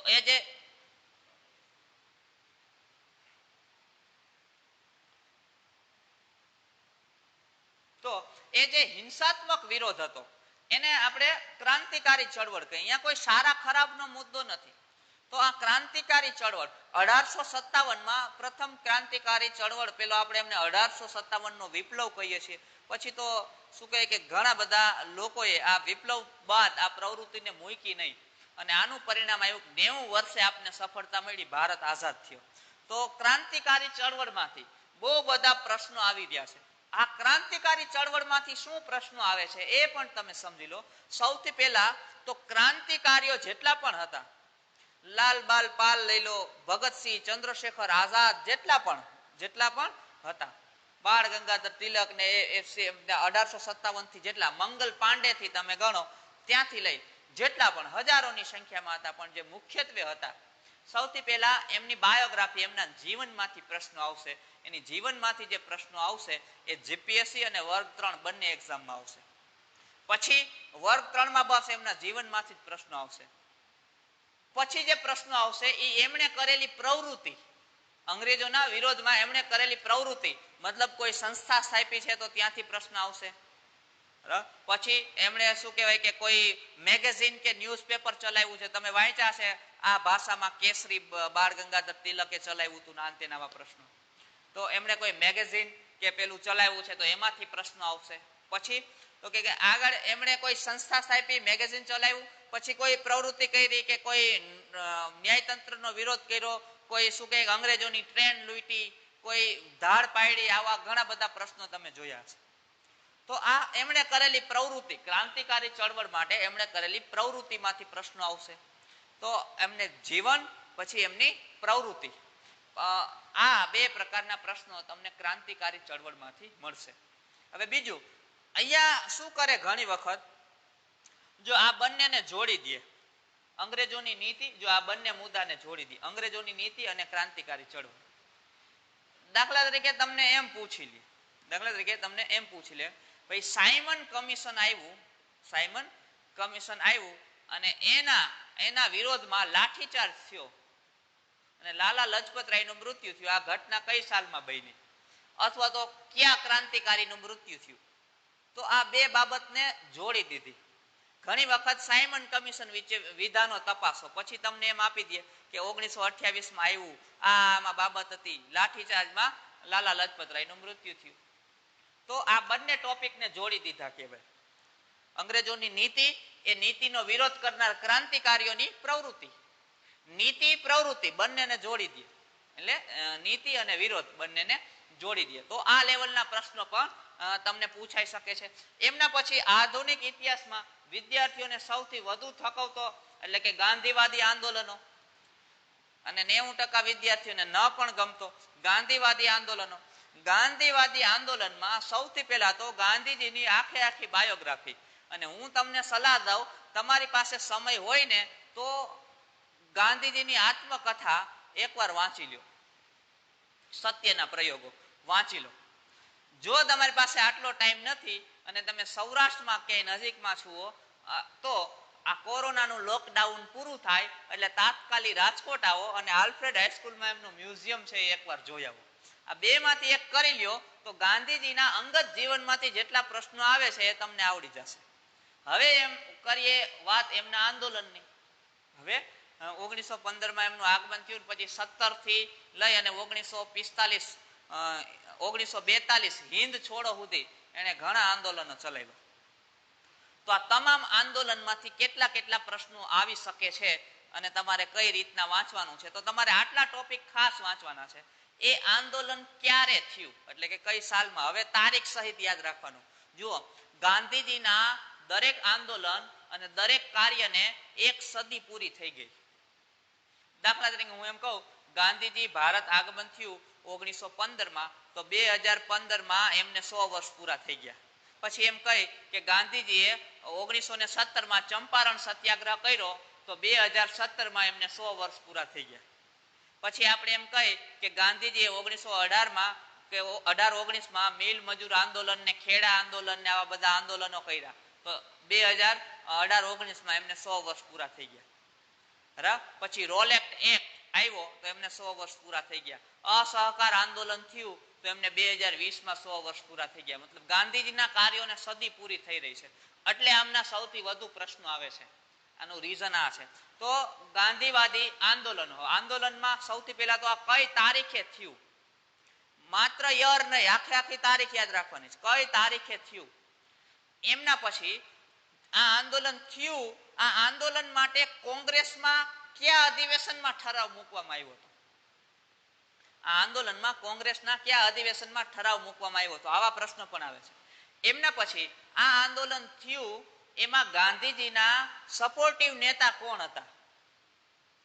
એમાં પંડિત જવાહરલાલ નહેરુ ને સરદાર વલ્લભભાઈ પટેલ ને આવા ઘણા બધા હશે. અને આ સપોર્ટિવ નેતામાંથી આગેવાની કોને આપી હતી અને કોણે શું કામ કર્યું, ગાંધીજીએ આમાં શું કર્યું? અને બીજું, આ એક પણ આંદોલનમાં એક પણ પ્રકારનો ઇલકાબ કે ખિતાબોને પરત કરવામાં આવ્યા હોય કે કોઈ પણ સામાન્ય લોકોએ કોઈ આંદોલનકારીને કોઈ બિરુદ આપ્યું હોય, જેમ કે સરદારને આપણે વલ્લભભાઈ પટેલને સરદાર નામનું બિરુદ મળ્યું, પછી પેલું શું કહે કે નાઇટહુડ નો ખિતાબ ગાંધીજીએ, કેસરે હિન્દ નો ખિતાબ ગાંધીજીએ ખુદે પરત કર્યો. નાઇટહુડ નો ખિતાબ રવિન્દ્રનાથ ટાગોરે આપ્યો. એના પછી એ કયા પ્રદેશમાં એ આંદોલન થયું, રાજ્ય, એમનો પ્રદેશ અને એમનો જિલ્લો, આ તમામ વસ્તુ. તો આ પ્રકારના પ્રશ્નો છે એ તમને ગાંધીવાદી આંદોલનમાંથી આવશે. અને જો તમે જીપીએસસી આપો છો તો એનાથી ડિટેલમાં આવશે આ આંદોલન શું કામ કરવું પડ્યું, આ આંદોલન કર્યું એમની અસરો શું થઈ. બરાબર, આ આંદોલન કરવા માટે માનો કે આપણે એમ કઈ ગળી, પેલું ચંપારણ સત્યાગ્રહ છે ગળીના વાવેતરના વિરોધમાં થયું હતું, તો એ ગળીમાંથી પણ પ્રશ્ન આવી જાય કે કેટલા ટકા ગળી છે અંગ્રેજોને આપવા, આ 3 કઠિયા પદ્ધતિ શું હતી, ને એમાંથી ક્યાંય પણ પ્રશ્નો આવી જાય. તો એ જીપીએસસી કળા કરે. વર્ગ 3 માં આમના યર, ગામ, સ્થાન, ખિતાબો, શું કહે કે બિરુદો, આવું કાંઈ પણ આપ્યું હોય તો એ ગાંધીવાદી આંદોલનમાંથી પ્રશ્ન આવે. અમને એમના પછી તમારે આ મુદ્દો બંધારણમાં ભણવામાં આવે પણ ઇતિહાસમાં છે. એમના પછી બંધારણ સભાની કામગીરી બંધારણ બનાવવા માટે અને આઝાદ ભારતની રાજકીય સ્થિતિ. તમે પેલી વચગાળાની સરકારના નાંતે બધા જે પ્રશ્નો જુઓ છો એ ભારત આઝાદ થઈ ગયું ત્યારબાદની ભારતની રાજકીય સ્થિતિમાંથી પ્રશ્નો છે. પછી તો તમે આગળ જો એ આધુનિક ઇતિહાસને આઝાદી થાય એટલે આપણે મૂકી દઈએ છીએ, પણ આધુનિક ઇતિહાસને આજ સુધી લઈ આવો તો આપણે રાષ્ટ્રપતિ કોણ આવ્યા, વડાપ્રધાન કોણ આવ્યા, કોણે કેવા નિર્ણયો લીધા, કેવા બિલ પસાર થયા, બંધારણના સુધારા, તે બધું એ ઇતિહાસમાં જ આવશે. તો આ પણ બધું વાંચવાનું. તો આ ત્રણેય વિભાગમાંથી કેવા કેવા પ્રકારના પ્રશ્નો આવે છે એમની વિગતવાર ચર્ચા આપણે જોઈ. આગળ હાલીએ. હવે તમારે વાંચવું ક્યાંથી આ બધું? પ્રશ્નો તો સમજાઈ ગયા, હવે સાહેબ વાંચવું ક્યાંથી? સૌથી અગત્યનો મુદ્દો એ છે. તો બહુ સરળ વાતો છે, બહુ સીધી સાદી, બહુ જાજી જગ્યાએથી તમારે વાંચવાનું નથી. જો તમે ગુજરાત સરકારની પરીક્ષા આપો છો તો તમે આટલા પુસ્તકોને ખાસ વાંચજો, જેને આપણે કહીએ છીએ જીસીઆરટી એટલે કે ગુજરાત સરકારના પાઠ્ય પુસ્તક. અને ઇતિહાસ માટે ગયા તો કે 6 થી 10 નું સામાજિક વિજ્ઞાન અને 11-12 નો ઇતિહાસ. અહીંયા મેં લખ્યું છે, કદાચ કલરનો પ્રશ્ન હોય, ન દેખાતું હોય તો હું બોલી જાઉં છું. 6 થી 10 નું સામાજિક વિજ્ઞાન, આનો આખો ઇતિહાસ, અને ધોરણ 11-12 નો ઇતિહાસ. આટલું વંચાઈ જાય, આટલું વચાઈ જાય, 2-3 વાર જેટલી વાર વંચાઈ જાય આટલું વચાઈ જાય. પછી તમને જે પ્રકાશનની, જે વ્યવસ્થાની બુક સારી લાગતી હોય એ વાંચો, પણ ફેક્ટ આધારિત વાંચવાનું નથી. પાછી ચોખવટ પાડી દઉં, ફેક્ટ આધારિત નહીં, ડિટેલથી જેણે લખ્યું છે એમને જ વાંચવાની છે. આ પાઠ્ય પુસ્તક કેમ મસ્ત મજાના ફકરા વાઇઝ ડિટેલથી એક ટોપિક આપે, નીચે આખું એમનું મસ્ત મજાનું વર્ણન હોય, તો એ જ રીતના ડિટેલથી જે પુસ્તક લખાણું છે એ વાંચવાનું છે. આપણી પાસે પુષ્કળ સમય છે. તો સૌથી પહેલા તમારે એ, તો બીજું અમને કઈ રીતના તો વધુ ને વધુ વિગતથી તમને જે પુસ્તકમાં મળે છે એ તમારે વાંચવાનું. જુઓ, ઘણા એમ કે છે, ઘણા પછી આપણે પાઠ્ય પુસ્તકનું કહીએ એટલે એમ કે જીસીઆરટી વાંચવી કે એનસીઆરટી. હું તમને કહું છું, તમે ગુજરાત સરકારની પરીક્ષાની તૈયારી કરો છો, કેન્દ્ર સરકારની નહીં. એટલે એનો મતલબ એવો નથી કે એનસીઆરટી વાંચવાની નથી. એનસીઆરટી પણ તમે વાંચો છો તો જીસીઆરટી ફરજિયાત વાંચવાની છે. જીસીઆરટી ફરજિયાત વાંચવાની, પછી તમારી અનુકૂળતા હોય તો તમે એનસીઆરટી પણ વાંચો. આ ઉપરાંત તમે જ્યાં પણ ક્લાસીસમાં જતા હોય, ભણતા હોય, શીખતા હોય, ત્યાંથી લીથા મટીરિયલ અને માર્કેટમાં લોટ્સ ઓફ મટીરિયલ તમારી પાસે છે.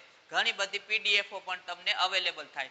આ બધું વાંચવાનું નથી. આમાંથી એક જે સારું લાગે, જેણે વિગતથી, વધુ ને વધુ વિગતથી ઇતિહાસને લખ્યો છે, આસપાસની પરિસ્થિતિને પરિપ્રેક્ષ્યમાં રાખી અને લખ્યું છે, એમને વાંચો. ફેક્ટ આધારિત ન વાંચો, માત્ર ફેક્ટ આધારિત ન વાંચો. તમે આખી પરિસ્થિતિ, જો ફેક્ટ આધારિત વાંચન ક્યારે હોય ખબર?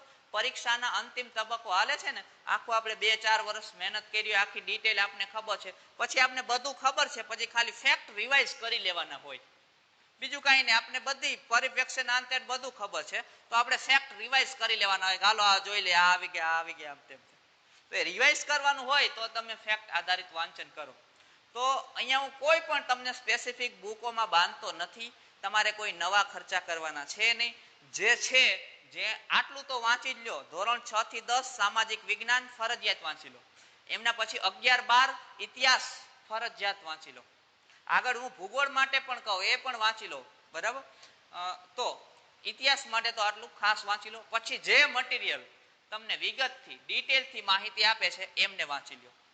એમના જો વિગતથી કીધું છે, તથ્યો આધારિત વાંચન કરવાને બદલે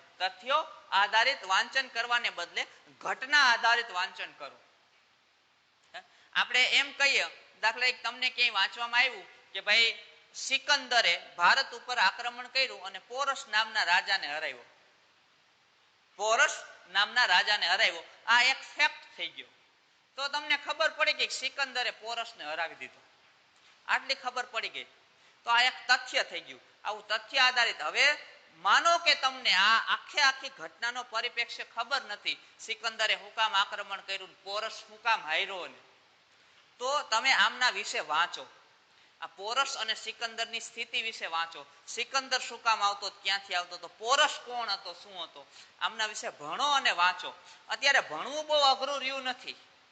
તમારે ભણવા માટે તમને ઘરે બેસી હજારો ઓપ્શન મળે છે. યુટ્યુબમાં, ફેસબુકમાં જ્યાં સર્ચ મારશો ઇતિહાસ, સિકંદરનું પોરસનું યુદ્ધ, આખી ઘટના આવી જશે.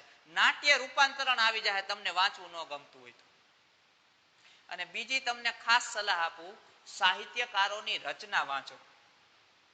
આપણા સાહિત્યકારોએ ઇતિહાસ વિશે, તત્કાલીન સમયના ઘટનાક્રમો વિશે કેટલું લખ્યું છે.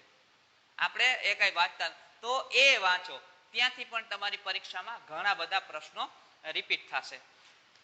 ભારતનો અને ગુજરાતના ઇતિહાસને થોડો આપણે અલગ પાડીએ, એમની વ્યવસ્થાને થોડી અલગ કરીને જોઈએ તો પ્રાચીન ઇતિહાસ તમારે ભારતમાં કેટલા ટોપિક કરવાના છે અને ગુજરાતમાં કેટલા કરવાના. તો ભારતમાં સૌથી પહેલા સિંધુ સભ્યતા તો છે, એ અહીંયા લખ્યું નથી પણ તમે સમજી લેવાનું. પણ વૈદિક યુગ, જનપદ અને મહાજનપદ, જૈન અને બૌદ્ધ ધર્મ, વિદેશી આક્રમણ, એમાં યુનાની અને ઈરાની, ખાસ જે સિકંદરના ડેરિયસના આક્રમણ થયા છે. મૌર્ય યુગ, પાછા જે વિદેશી આક્રમણો થયા, જે શક ને પહલવો અને આ બધા જે આક્રમણો થયા. એમના પછી ગુપ્ત યુગ, દક્ષિણ ભારતનો રાજવંશ, પુષ્યભૂતિ રાજવંશ. અને એમના પછી અહીંયા નીચે કપાય છે એ છે રાજપૂત શાસન. જો જીપીએસસી ની તૈયારી તમે કરો છો તો આ બધા ટોપિક ખાસ જોઈ જવાના. પણ કોઈ કરો છો તો સૌથી પહેલા આ વૈદિક યુગ જોઈ લેવાનો ભારતમાંથી.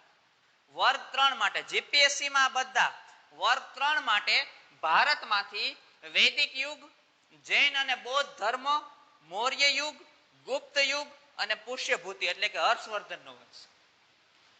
વર્ગ 3 માટે જીપીએસસી માટે બધા વર્ગ 3 માટે વૈદિક યુગ, જૈન અને બૌદ્ધ ધર્મ, મૌર્ય યુગ, ગુપ્ત યુગ અને પુષ્યભૂતિ એટલે કે હર્ષવર્ધનનું શાસન. હવે આવી આપણે ગુજરાત ઇતિહાસમાં, પ્રાચીન ઇતિહાસની જ વાત છે, હજી મધ્યકાલીન નથી. પ્રાચીન ઇતિહાસમાં ગુજરાતમાં તો કે આ બધા તમારે કરવાના છે. તમે જીપીએસસી આપો કે વર્ગ 3 ની આપો, કોઈ પણ આપો, કેમ કે ગુજરાત સરકારની આપો છો એટલે મહત્વનું છે. પૌરાણિક યુગ જેમાં યદુવંશનું શાસન આવ્યું હતું, કૃષ્ણનો ને એ બધો સમયગાળો. મૌર્ય યુગ, ક્ષત્રપ યુગ, ગુપ્ત યુગ, મૈત્રક વંશ, ચાવડા વંશ, સોલંકી વંશ, વાઘેલા વંશ. આખું આ ક્રમમાં જ લખ્યું છે. ગુજરાત ઇતિહાસમાંથી તમે કોઈ પણ એક્ઝામ આપતા હોય, જો અહીંયા મેં અલગ અલગ કીધું હતું, અહીંયા તમે કોઈ પણ એક્ઝામ આપતા હોય આટલા ટોપિક તમારે કટ ટુ કટ કરવાના છે. આમની તમામ વ્યવસ્થાને તમારે ભણવાની છે. એમના પછી મધ્યકાલીન ઇતિહાસ જો તમે જીપીએસસી આપો છો તો આ તમામ મુદ્દા, મુસ્લિમ આક્રમણ, દિલ્હી સલ્તનત, મુગલ વંશ અને ઉત્તર મુગલ વંશ. પણ તમે વર્ગ 3 ની કોઈ એક્ઝામ આપો છો તો દિલ્હી સલ્તનત માંથી ખલજી વંશ અને આખો મુગલ વંશ, ખલજી વંશ, મુગલ વંશ અને મુસ્લિમ આક્રમણમાંથી ગજનવી અને ઘોરીના આક્રમણ. એમના પછી મધ્યકાલીન ઇતિહાસ ગુજરાત, કોઈ પણ એક્ઝામ આપો છો બધા ટોપિક કરવાના છે. મુસ્લિમ આક્રમણ, દિલ્હી સલ્તનત, ગુજરાતમાં દિલ્હી સલ્તનત લાવનાર ખિલજી હતા, અલાઉદ્દીન ખિલજી, એક જ વંશ આવ્યો છે. સ્વતંત્ર સલ્તનત, મુગલ વંશ અને મરાઠા વંશ એટલે કે ગાયકવાડોનું જે વડોદરામાં શાસન હતું એ. એક્ઝામ કોઈ પણ જીપીએસસી ક્લાસ 1 2 આપો છો, અપર ક્લાસ 3 આપો છો કે તમે વર્ગ 3 ની આપો છો, ગુજરાત તો આખું કટ થ્રુ કટ કરવું પડે છે. તો આ થઈ ગયું મધ્યકાલીન ઇતિહાસ. જ્યાંથી હવે આધુનિક ઇતિહાસ તો કોમન છે, આને તમે અલગ ન પાડી શકો. આધુનિક ઇતિહાસ કોમન છે. એમાં ગુજરાતમાં પણ જેટલી ક્રાંતિકારી પ્રવૃત્તિઓ ગાંધીજીના આંદોલનો જેટલું થયું એ તમારે કરવાનું છે. ભારતમાં પણ જેટલું થયું એટલું કરવાનું છે. પણ ગુજરાત માટે એક એક્સ્ટ્રા પ્રવૃત્તિ એ કરવાની છે કે ગુજરાતમાં જે દેશી રજવાડાઓ હતા, જે શાસકો હતા, આ નાના નાના શાસકો હતા પણ બહુ મહત્વની ભૂમિકા ભજવી હતી. બરાબર. તો આવા જે સૌરાષ્ટ્ર અને ગુજરાતના જે રાજાઓ છે એ રાજાઓનું જીવન, એમની બીજી કોઈ પણ ઇતિહાસ નહીં, એમના જીવન વિશે તમારે જાણવાનું છે. જેમ કે બહુ બધી વાર પ્રશ્ન આવે છે, આપણે મોરબીમાંથી વાઘજી ઠાકરના આવે છે, આપણે જામનગરમાંથી જામ સાહેબ દિગ્વિજયસિંહજીના પ્રશ્નો આવે છે, રાજકોટના ઘણા બધા શાસકો, ભાવનગરમાંથી કૃષ્ણકુમારસિંહજીના પ્રશ્નો આવે છે. તો આ બધા દેશી રજવાડાઓ, દેશી જે રાજાઓ હતા આધુનિક સમયગાળામાં. ગાયકવાડોને તો તમારે બિલકુલ આખે આખી વ્યવસ્થાને ભણવાની છે. તો આ મુદ્દો થઈ ગયો મધ્યકાલીન, પ્રાચીન, મધ્યકાલીન અને આધુનિક ઇતિહાસમાંથી તમારે કયા કયા ટોપિકને કમ્પ્લીટ કરવાના છે. તો આ સાથે જેટલી પણ વાંચન અને એમના રિલેટેડ આસપાસ પ્રશ્નોની જે કંઈ પણ ચર્ચા હતી એમને આપણે મેં તમામ ચર્ચાઓ તમારી સાથે આ ઓનલાઈન પ્લેટફોર્મથી કરી છે. એક છેલ્લે જે હળવી એવી એક વાત કરી દઉં, પછી તમારા પ્રશ્નોનો સમયગાળો લઈએ. ઇતિહાસ તમે કોઈ પણ વાંચતા હોય, ક્યાંય પણ વાંચતા હોય, પરીક્ષામાં આવવાનો છે એટલે નહીં, આપણા રાષ્ટ્રનો, આપણા પ્રદેશનો આપણું ગૌરવ છે. એ ગૌરવ અને સ્વાભિમાન સાથે, એ ગૌરવ અને સ્વાભિમાન સાથે જો તમે ઇતિહાસ કરશો તો 100% ગેરંટી આપું છું કે ઇતિહાસનો એક પણ પ્રશ્ન તમારે છૂટશે નહીં.